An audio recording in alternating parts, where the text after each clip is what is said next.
Robert Rivas Radio, Tejano, and much more. Double R Radio, and at this time, I'd like to welcome Pete Astudillo to my morning show. Good morning, amigo. Compadrito, good morning to you, and good morning to all the listeners out there. It's really a pleasure to be with you, man. Thank you for the time to use the airways to reach out for all the people out there listening. Thank you so much. It's been a rough year, man, pero ojalá que todos se encuentren bien. Amigo, you bring back so many memories from back. I'm gonna test your memory here, man. You bring back so many memories when you guys would play. But of course, I was the DJ at T-Town in San Antonio. That's cool. Man, you forgot about that, didn't you? You know what? I did. Believe it or not, my memory is not what it used to be, but, I still remember the special places, and T-Town definitely is one of those that it's so special to all of us, I mean, not just as when I was with Selena or when I was a solo artist, but I think to anybody in La Onda, T-Town was one of those iconic places that everybody has wonderful memories of in San Antonio. Desperados, T-Towns, I mean, the ones when it was el momento cuando Tejano estaban en su mero punto. And yes, of course I remember that, man. It was a wonderful place. As a matter of fact, there's a lot of videos out there, man. If people go out there on YouTube, there's a lot of little videos of performances of us at T-Town. Actually, Pete, it's funny you mentioned that porque I put out a video that I've got a Selena concert from T-Town, and I put out a video of you about 6-7 months ago singing a couple of songs from T-Town on YouTube. I'm telling you that's probably where I saw him. Yeah, yeah.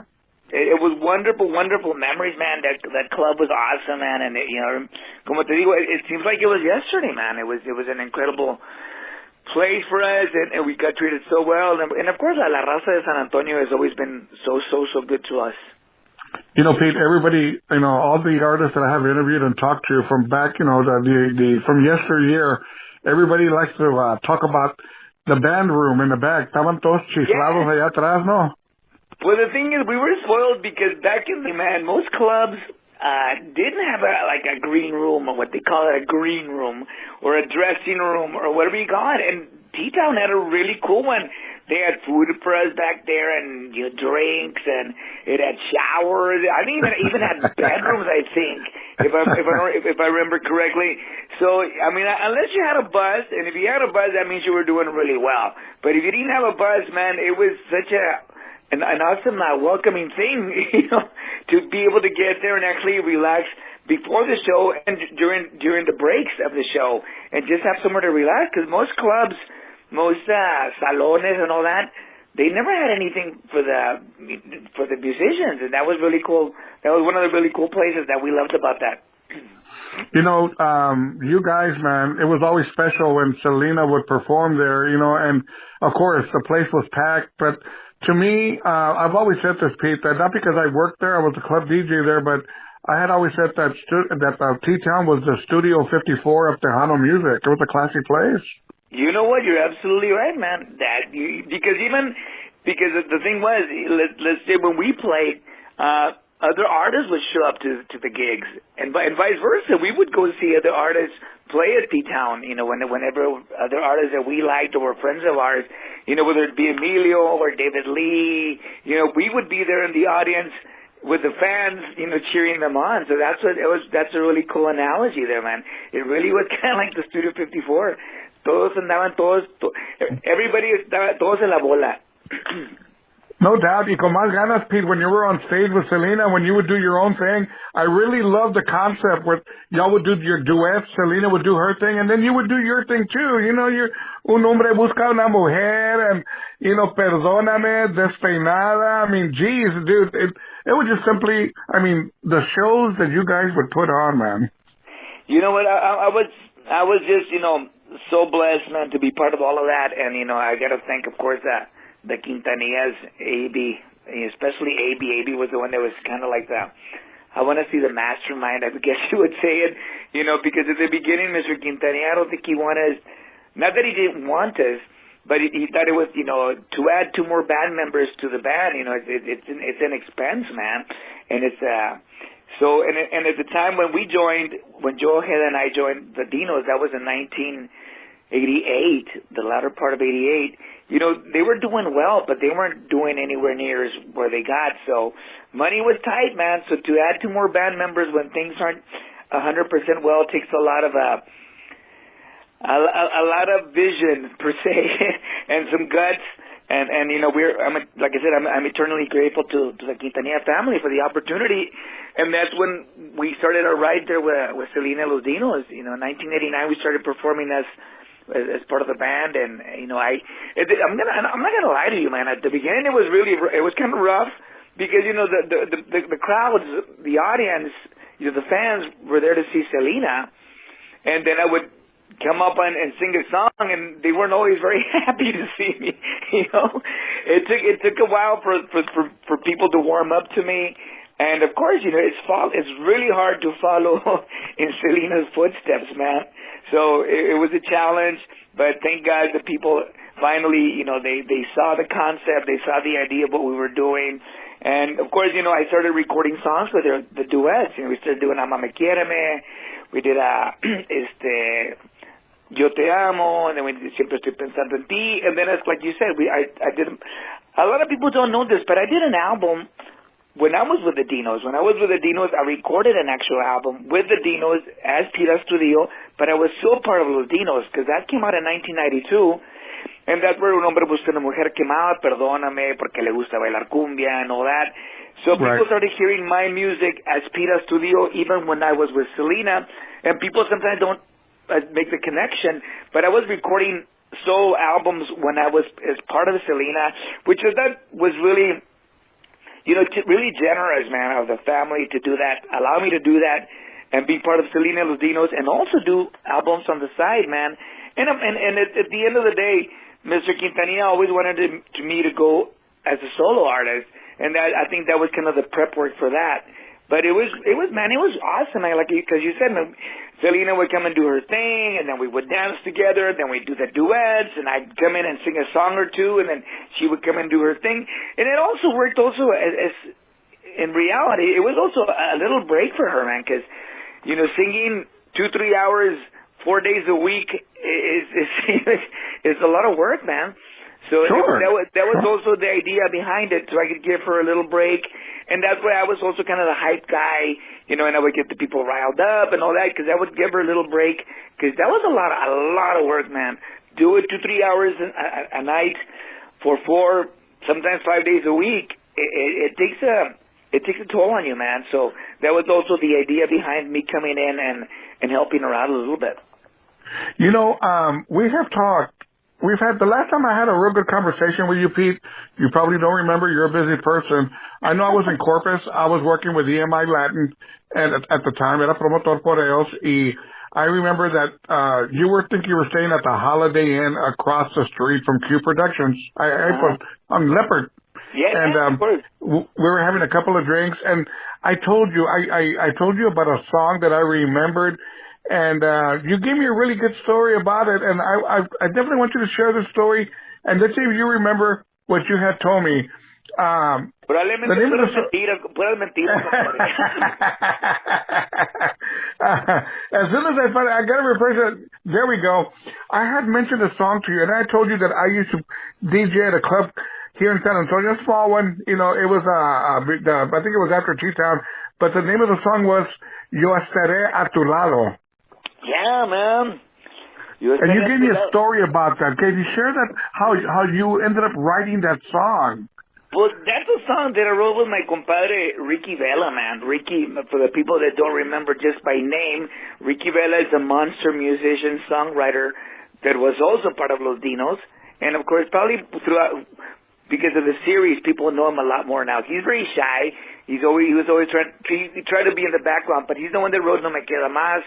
He wrote El Chico de Apartamento 512 for Selena.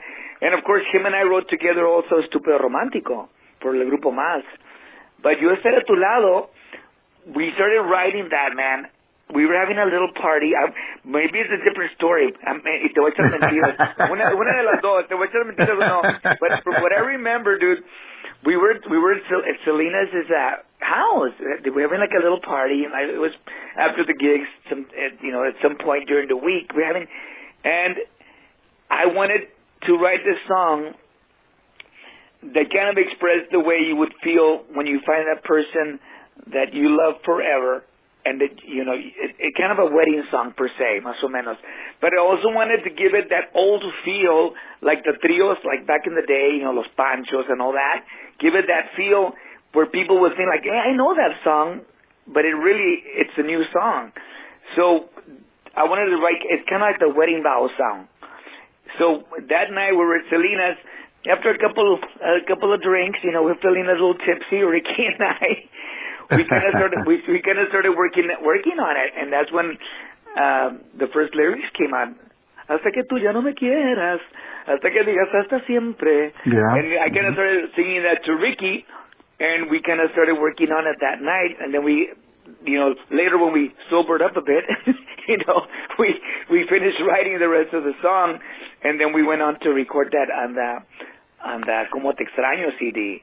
But we wanted to get that old school, that trio feel, but make people think like it was an old song that's been around forever, when in reality it was a brand new song that him and I wrote. I don't know if it's the same story or not, but that was kind of the gist of it. No, you're right there. And if anything, dude, what really, man, got to me was that I was at the small little bar where I would DJ at, but I stopped there on a Wednesday or Thursday just to have a couple of drinks for half the hour, and they got the jukebox going, and I'm at the bar having my beer, and the jukebox is going, and the song comes out, and I had never heard it before.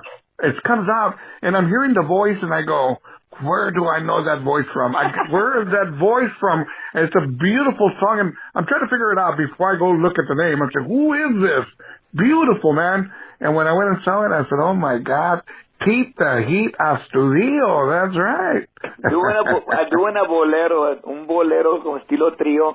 I mean, I love that music, man. I grew up with that music, with my parents. And, just the classics del pasado, Los Panchos and all that.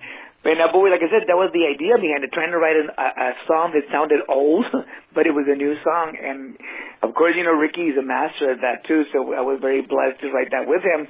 And that's one of those songs, it's funny you bring it up, man, because I was thinking about it the other day. That's one of those songs that I've always wanted to rehash, maybe with some pop artists out there, maybe, of course I'm dreaming here, like Pepe Aguilar or Alejandro Fernandez with a full production, with a full orchestra. It would be incredible, man. So who knows, It's a beautiful song, Pete. It's a beautiful song, man. And I tell you what, Pete, right now, let's take a break in the action and let's play the song, Yo Estaré a Tu Lado. Double R Radio, and I'm here with Pete Astudillo. Robert Rivas Radio, Tejano, and much more. And I'm back with Pete Astudillo. Pete, that is just a beautiful song, and your idea of bringing it back and enhancing it the way you want to do it, I think you would hit a home run, brother. Compadre, you know what, man? Como se dice, se vale soñar. So, maybe I'll pitch it out to some of these new artists. There's a lot of great artists, but to me, I remember some years, I'm not lying, I'm serious. Pepe Aguilar was playing at the Majestic, I want to say years back, I'm talking years, when he kind of did Por Mujeres Como Tú.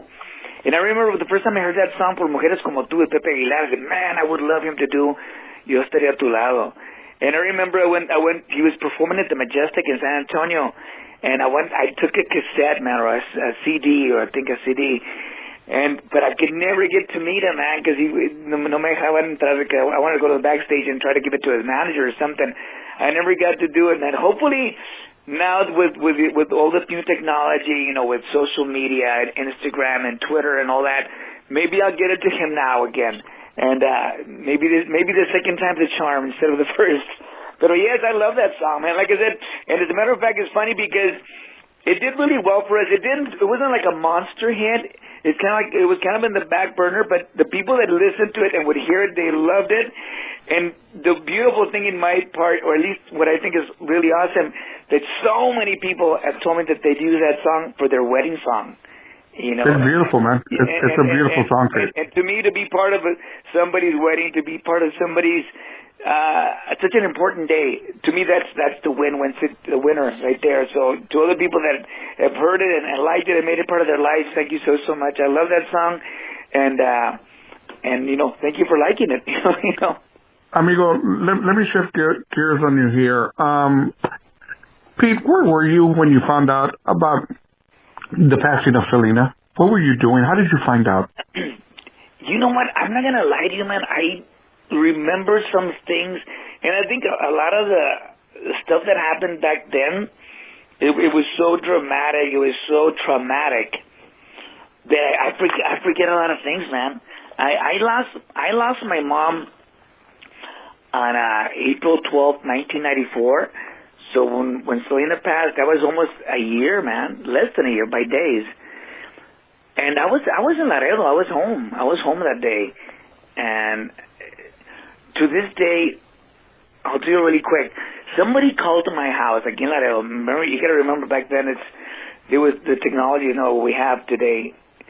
And I was in my parents' home, and my father answered the phone. I was asleep, and he answered the phone, and he said it was somebody that wanted to talk to me. And I get the phone, and there was a person on the other line, and I swear to God, to this day, I don't know who it was. And he said, "Is this Pete Astudillo?" Yes. He goes, "Man, I think something really bad happened with Selena." And at that point, I just kind of woke up, and I think I told him, "You know what? I don't know what you're talking about," and I don't even think I even asked who's this or something like that. But he kept telling me, he goes, "You know what? He goes, I heard something, and that happened with Selena and Corpus, and at that point, I think I just hung up on this person. You know what? I don't think this is funny. If this is some kind of joke, it's a really bad thing." Yeah. And I think I just hung up. Excuse me. And then I called the office because it just kind of stayed with me in my head. And that was really strange and really, really wrong. So it just kind of stayed in my, excuse me, I'm sorry. It just stayed in my head, and I called Key Productions in Corpus, and nobody picked up the line, which then I thought it was kind of strange because somebody would always answer the line. And I hung up again, and I called several times, man, and nobody would answer. And then I really started freaking out, just not knowing, and the strange phone call, and not knowing. I think eventually one of the workers there answered the phone, and bottom line, the way he answered the phone, because he just said hello. He didn't say Q Productions or anything like that. It's just is everything okay? Or, I think that was the first thing I asked. And they said, "Pete, you know what? We don't know. There's something happened. We have no idea. Everybody just left the office." And at that point, I knew something really bad had happened, but I didn't know what. And I think at that point, I kind of got up and tried to collect myself and tried calling anybody, and I couldn't get a hold of anybody, and it just kind of, and then at some point I think somebody called me, un conocido mío, and he goes, "Have you heard the radio? Something's going on." So at that point I kind of just started listening to the radio. I called, some of my band members were from Corpus Christi. My guitar player, Jesse Barra, was from Corpus Christi. And Jesse Barra used to play with Selena back in the day before he played with me. So I said, let me call him. So I called him, and that's when he started telling me that something had happened. But it was just very vague. And he goes, "I'm just listening to the radio. It's just a lot of crazy stories." He goes, "But something did happen to Sela," and that's pretty much how I found out. And then gradually, as things progressed, just through the radio, pretty much. And as a matter of fact, I think I was talking to him when they announced that she had passed, and that's how, unfortunately, I found out. And and like I said, a lot of things is very in my head. I don't remember a lot of things.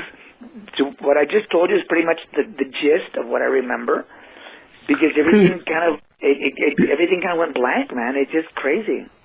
Pete, did you get a feel? I don't know how close you were around the behind the scenes and whatever, but did you ever get a feel of anything going on with or tension with what was going on with Yolanda? And did you ever get a feel that saying, man, something's going on with this chick, man? Something's going down here, man. The thing is, man, that latter part of the year, I was already playing on my own, so I mean, I really don't like talking about her, but I really didn't know, to be honest with you. I would be lying to you if I said, I felt this, or I knew this, or I could sense this. I'd be lying. I really didn't. And I think that's pretty much the consensus everywhere, man, that, she kind of... Did it surprise you, Pete? Did it surprise you when you found out what happened and who did it? Did you say, wow, or did you say, man, I had a feeling, or anything like that? It surprised. I think it surprised everybody, man. It was something that was, just what happened was incredibly shocking to all of us, and then to find out as somebody that she knew or somebody that was close to her, I think that was even the part that made it even worse, that it just made no sense, and it was just senseless. It was shocking, and it was one of the hardest days of my life, in the matter of in 1 year I lost two of the most important women in my life, and it was just devastating, man. Really, really devastating. And it took a long time, and even to this day, you don't recoup, man. You learn to live with the loss of your loved ones, but you never recoup. And then in her case, it was senseless, man, and that's what makes it even worse, man. Pete, correct me if I'm wrong in this. The song, Como Te Extraño, it was written for your mom, ¿verdad?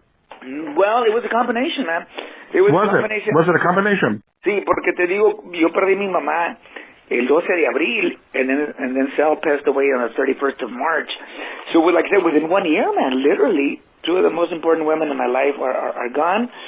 And when I sat down with that, like I said, I'm telling you, man, there's a lot of blank spaces.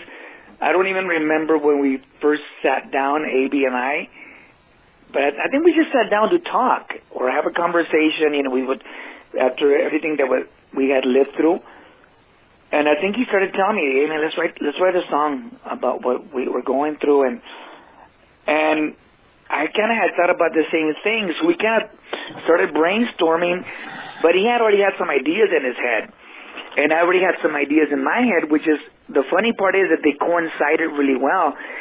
And he said, you know what, I don't want it to be about death. You know what, me too, I don't want it to be about death. I don't want it, he goes, it's going to be, for Sal and your mom, but we don't have to. I thought about the same thing. It's going to be for my mother and for Selena, the two most important women in my life, but we don't have to mention their names. And it was kind of funny that, and then I think he said, "Como te extraño," about missing somebody. Yeah, but just missing somebody so bad that you can't deal with it, that you can't function, that you can't. It doesn't register, and at the same time, it's going to be a song that anybody that listens to it can make it their own. Because I think as a writer, that's always your goal, for somebody to hear a song and say, you know what, this song was written just for me. And that was the goal of the song. That was the goal, and it was, like I said, we really coincided in what we were saying, and then when he said "Como te extraño," we just went from there, and he started writing the melody, or doing the melody, and then once he had the melody done, he had a little demo. He passed it on to me, and I started doing the lyrics, and of course, Joe Ojeda came in the picture too, and he helped out with some of the melodies and stuff like that. And when I finished writing the lyrics, I'm going to tell you the truth, man. It was probably one of the fastest times I've written lyrics, to the point that I doubted that it was good. And I was just doubting myself. No, this can't be that good. I can't have been finished that quick. And the point was, man, I didn't have to make up anything, man. I was living it all. Yeah, it was coming from the heart, ¿verdad? It was fresh, because, this had just happened. It was raw, so I didn't have to make up anything, man. So when I want to see the first draft, man. I showed to AB. I thought he was going to tell me, no, go back, because it happened a lot of times. And I would show him something that I did, and he would go like, no, do something here different, or no, you can do this better, la la la la. And this time around, I was so insecure that I thought that's what he was going to tell me, that when I show him the final product, the lyrics that I had done for the song, dude, that's perfect. Which is like never really happened ever. But so you know what, Pete, the lyrics that I really like about the whole song, it's a beautiful song también, but the part that I really like was when the part that goes, y me pongo a llorar como un niño. Yeah. That is when you just let loose, man, your soul, when you're crying, and and it's true, you're crying like when you would, when you were a kid, you would cry when you would scratch yourself, hurt yourself. Yeah. I mean, as adults, it's very hard for us to let go like that, to completely let go, like if you're a kid crying. But that's just an awesome part. And the thing is, in all honesty, man, and you can ask AB, it was almost kind of therapeutic to do this song, dude, because we kind of we probably did cry like kids, after many, many times. And it was kind of a release, and it was, like I said, therapeutic. And I think throughout the years, that's another beautiful thing that came out of it, that I've had so many people, man, I mean, many people that told me different stories about the song, how they relate to it. Even people like, I got divorced, and I can't see my kids, and I hear this song, and it breaks my heart, Or or the logical one, I lost my mom, I lost my dad, I lost my grandpa, and people tell me, that's a song we played at my parents' funeral. I played. So to me, that's also really special that we've been able to heal people through our music, and that was also, like I said, that was also the plan for people to make it their own. I tell you what, Pete, let's take a break in the action and let's play the song Como Te Extraño. This is Double R Radio, and I'm here with Pete Astudillo.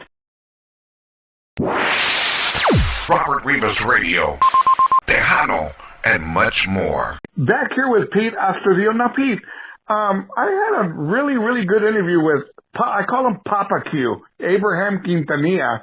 I call him Papa Q. I tell you what, Pete, I'll tell you something on a side note, on a funny side note. One time, me and Abraham were having a taco in Corpus a couple of years ago, and I told him, Abraham, and I told him, it's a high hole, and I told him, Abraham, I know what you need now. Whenever you come into a restaurant, an event, he goes, what's that, Robert? You need to have the theme from Darth Vader. Dun, dun, dun, dun, dun, dun. He started cracking up, and he goes, I never thought of that. That would be hilarious, man. Anyways, I had a really good interview with Abraham Quintanilla, and let me give you, on a side note, it's gotten over 80,000 hits on YouTube. Wow. That is awesome. Exploded. Now, that being said, he gives me input, like the Selena movie, sometimes I'll have a question about it, and I'll call him up, Abraham, this party or whatever, and then we got to the Netflix series. And con más ganas, I think I watched all the series of Selena, the part 1 in 2 days, and then part 2 in a day and a half. Man, you just keep on wanting to see it. Now, that being said, Pete, how did you feel on the difference between the Selena movie and the series? You know what? I think they did an excellent job with both. And I think in the series they dug a little deeper, because I think at the time of the movie, they were a little bit more general, because I don't think as many people knew Selena then as they are now. So I think that was the whole focus, just Selena. Of course, the relationship with Chris and the whole band. And I think in this one, since people know Selena more, they know her story more, they've seen her through all these years in interviews and her music, I think they dug in a little deeper, which I thought was pretty cool. But I think they both play a really important role in her life, in the band, in the life of the music, the life of the band, and everybody that was part of that. I think the Jennifer Lopez, my friend, she did an incredible. I'm playing about that part, but she doesn't even remember me probably. She did an incredible job, and I think she represented the older Selena, the established artist, the big artist Selena better. And I think this young lady, Christian Serratos, I think she represented the younger Selena better. So I think they both brought cool elements to the character. And the same thing goes for the rest of the cast. As far as the guy that plays me, Julio Macias, which I just met actually by phone about a week and a half ago, I think he captured the spirit of the person that I am.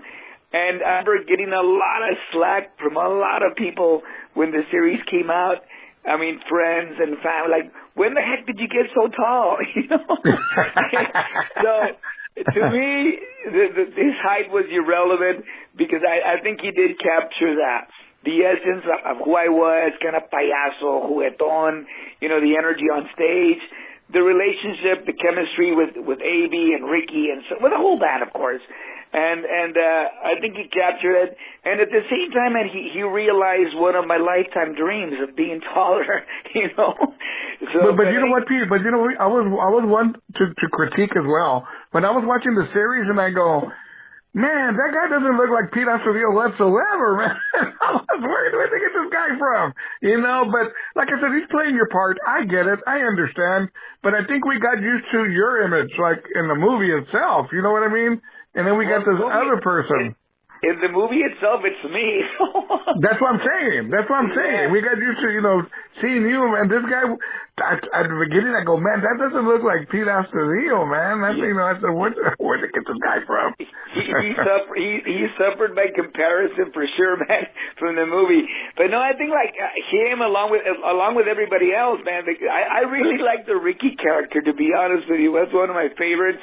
But I think they all brought something to the series. They did a really good job. And as a matter of fact, speaking of Julio, the young man that plays me in the series, like I said, we had a conversation about a week and a half.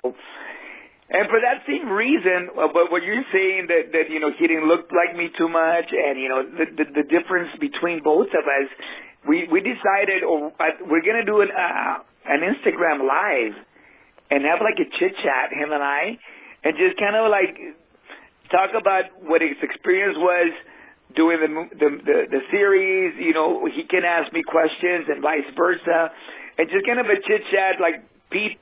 You know, Pete and Pete, you know. So be looking out that it's going to be on Instagram, probably within the next couple weeks or so. So if you're not following me on Instagram yet, follow me on Pete Astudillo Official, and you can follow him on Julio Macias, and just kind of check out, keep an eye open, and we're going to be announcing it where we're going to be doing the Instagram the live, and you can check out what he has to say and what he thought about being part of the series and his experience doing the series, and I can talk about my real experience with the Real Dinos. Oh, it's Pete, before I move forward here, I'm going to have to apologize to myself on this. I shortchanged myself. The number that I have with Abraham Quintanilla, the interview that I did back in 2014, Pete, 153,000. I'm looking at it. 153,945. That's how many people have listened in to the interview. 153,945. That is awesome, and you have a wonderful fan base, man. You have a lot of good listeners out there. Hopefully, we'll get near that. We'll get near that with this one. Hopefully, at least. That's right. At least half of it. You know, take it. Pete, now correct me if I'm wrong. I don't know where I saw this or where I heard this. Correct me if I'm wrong. But did I get this straight to where when y'all were doing the Selena movie, the movie itself, you had to try out for the part of yourself, ¿verdad? Yeah, man. As a matter of fact, I mean, I don't think there was that many people trying out for me. Or maybe there was. Who knows? But I remember that when Abraham asked me, he goes, if I was interested, or he asked me if I could. I think he asked me if I could do it because, of course, I'm not an actor. And I think I probably told him I'll try. You know, what the heck? I'll give it a shot. And but they said, you know what? You have to do a screen test. I have to do a screen test to play myself.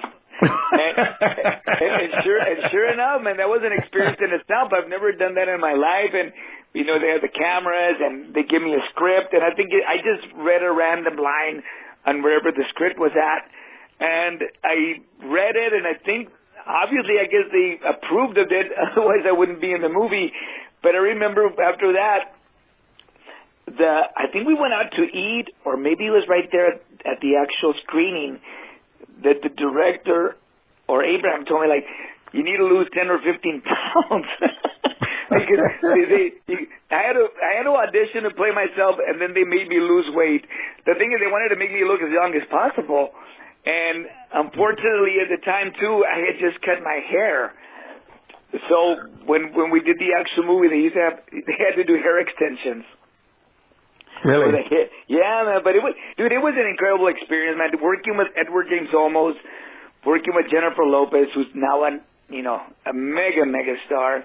And they couldn't have been nicer. Jacob Vargas, all of them, man. They couldn't have been nicer and supportive, and it was really an incredible experience. And in my wildest dreams, you know what? To be honest with you, my life up to this point has really been a dream.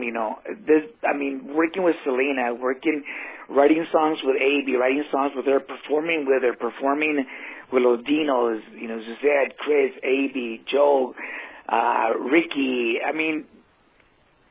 Having number one hits, writing incredible music, then going on to have a solo career, then doing a movie.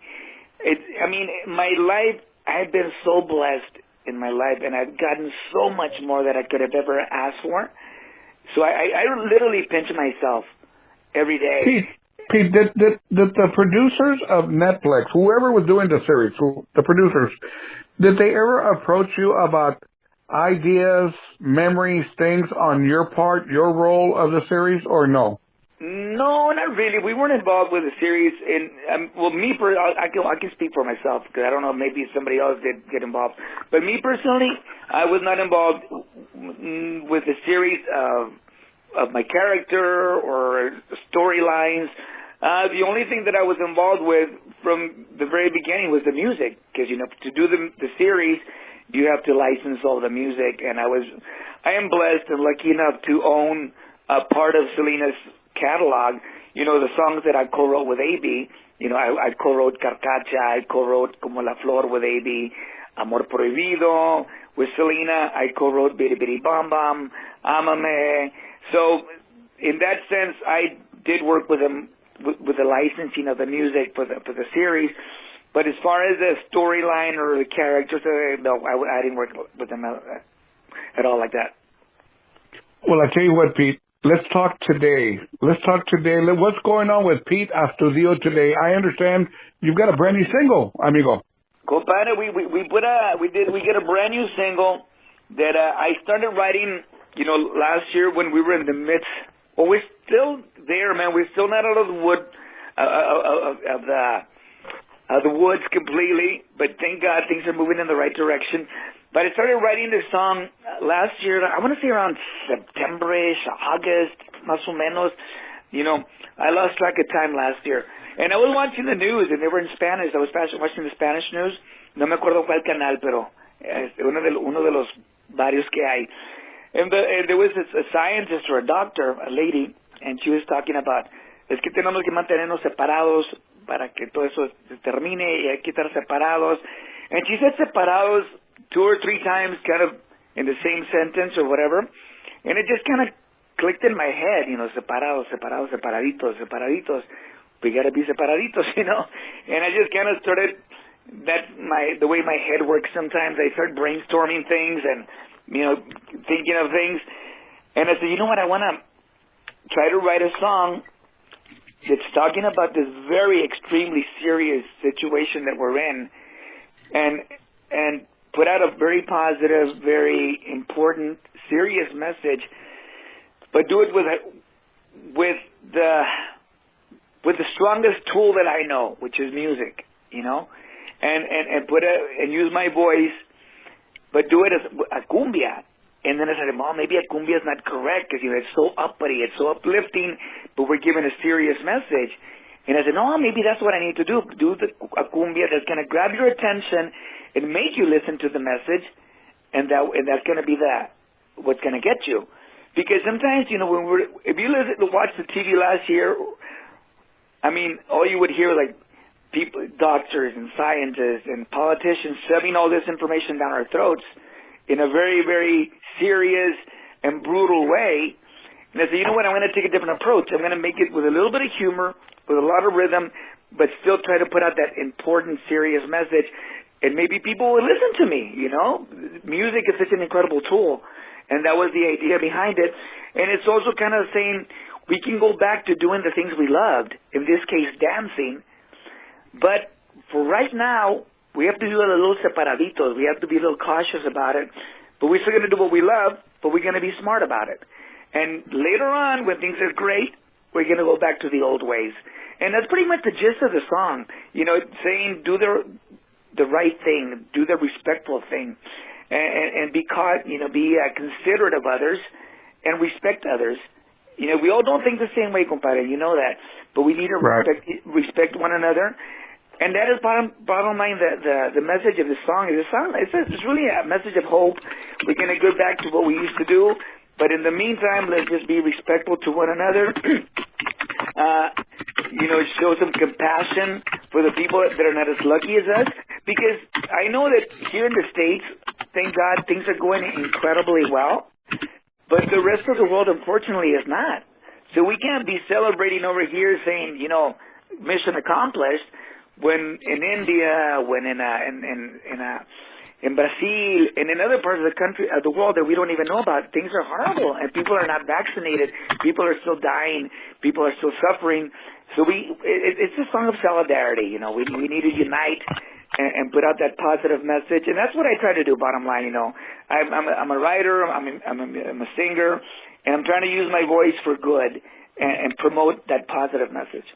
Pete, what on the single, what style of music would you say? What genre of music? Es un cumbión, compadre. It's a cumbia. But I'm saying because it's got that fast-paced kind of a thing. It's yeah. The thing is, cumbia. When people think about cumbia, they either think about Tejano cumbias or Mexican cumbias, and cumbia is a rhythm that really exists around the world. Central, South America, los argentinos are huge into cumbia, even, Puerto Rico. Cumbia is one of these global rhythms, that everybody identifies with it. I know, like I said, here, nosotros los Tejanos, we think about Tejano cumbias, and in Mexico they think about the Mexicano style, but it's everywhere, man, especially la cumbia colombiana. So we wanted to kind of integrate a little bit all of that, the old style, what our foundation is, what we do, and then add a little bit of the guitar rhythms, kind of like what Juanes does when he does his cumbias type of thing. And then on the verses, we added a little bit of reggaeton, which is kind of a reggaeton cumbia, which we kind of did that with Selena when we did techno cumbia, and even when we did Bidi Bidi Bom Bom. So it's an homage to that. And then at the end, I even did an homage to La Carcacha. Todo el mundo con las manos en alto, So that's why I was asking you, Pete, because you're going across it. And you're kind of mix-matching the melody, and that's how I was going, well, I know it's a cumbia, but, there's different types of cumbias in a sense, and I was like, this thing's going in little different directions here as the song's going, which is cool. You're giving it a little flavor here and there.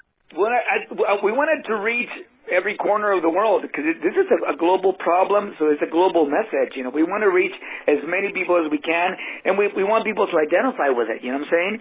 So that's why we wanted to add little things from different styles of cumbia, and that was the idea behind it. I did this in San Antonio with Raul Sanchez at the Ranch Studios. He's doing some really good work over there, and I worked with him there, and of course the guitar player is my good friend of mine that's worked with me in my band, and he does also solo work, Diego Garcia. But, that was the idea, man. Try to reach as many people as we can with a positive message, with a message of hope. And hopefully, we can get it out in Mexico. We can get it in the United States. We can get it in Central South America. maybe even in Europe. Right now reggaeton is really popular everywhere, so we wanted to add that little element of reggaeton in there on the verses, and then the rest is 100% cumbia. When does now this is the single? When does the full CD come out, Pete? God willing, the whole CD will come out probably by the end of the year. We're going to be putting out this single right now, which is also now, it's available right now if you want to get it. It's under AmericanaMusicGroup.com, AmericanaMusicGroup.com. And also, if you follow me on social media, follow me on Instagram, Pete Astudillo Official, you can get all the info for the stuff coming out and anything that we're doing. But after this one, we're going to be putting out, God willing, a song that I did with Eric del Grupo Mazore. It's called El Rey del Ritmo, and we were supposed to release that last year, man, but 2020 happened and we didn't, so now we're going to put it to this one, and we get some other music lined up, and hopefully by the end of the year, we'll put out the full CD. But right now, Monday. Pete, keep in mind of what you said earlier, and maybe, like I said, keep in mind what you said about ideas for your CD and your tarea a tu lado, the way you want to do it. Oh, yeah, no, definitely, man. Yo Estaré a Tu Lado. I mean, I got a lot of old songs that I would love to rehash again. And Yo Estaré a Tu Lado is one of them that I've always had in the back burner. Give it the big orchestra feel, the total, ¿me entiendes? Wow. I would love to do that, man. But, thank God right now we got so much music, man. I've been very blessed to been able to write so many things last year. And then for the year before even, I connected with AB. Again, we hadn't written in a long time, and in the latter part of 2019, right in 2019, I got a call from AB, and he says, "You know what? I got a project that I'm working on. You wanna be part of it?" I go, "Yeah, man." And we wrote a song called Pelón, and called The Boys of Cumbia. Have you heard it? No. I need to send it to you, man. Pues, mándamelo. Ahorita, the song is #1 in Monterrey. It hit #1 in Guatemala, and it's starting to pick up really well here in the States. So him and AB and I are writing again together. That was our first collaboration in a long time. It's called The Voice of Cumbia, Pelón. Check it out. And it's featuring Ricky Rick from back in the day from the Cumbia Kings. I tell you what, Pete, before I play your brand new single, any words to your fans out there? Words to my fans. See who I was, man. My fans, my friends, my family. I just want to say thank you, man, from the bottom of my heart, and I mean it with all the sincerity in the world, because I think what we learned last year through this pandemic, man, was the value of time, the value of togetherness, the value of family, the value of the people around us that we love, and not being able to be with them, it has taught us a really important lesson to value the things that are around us before they're no longer there, man. So I just want to say thank you. I hope to see you soon at a show, at a convention, or even at HEB, man. I'd love to see you and just shake your hand and give you a hug like we used to back in the day. But thank you for so much love, man. So much love for been doing this for 35 years, man. So much love and so much tanto apoyo y tanto cariño por tantos años. There we go. Let's do it. Let's play Pete Astudillo's brand new single, Separaditos. ¿No que no, Pete? No que no. Dale gas, compadre. Pete Astudillo, thank you so very much for taking the time to be part of Double R Radio Morning Show. Compadre, on the contrary, thank you so much, man. Separaditos is out there. AmericanaMusicGroup.com. Follow us on social media and Instagram. We got some really cool things coming up. And also, really quick, I'm going to be up in Las Vegas August 20th performing with AB and the Cumbia All-Stars. So if you're out in that area or you haven't made plans, go check us out. But in the meantime, compadre, thank you. Thank you so much for your time. God bless. Take care. People out there, stay safe. Be respectful, and we're going to get through this. And better days are ahead of us. Things are changing, and thank God they are. Robert Rivas Radio, Tejano, and much more.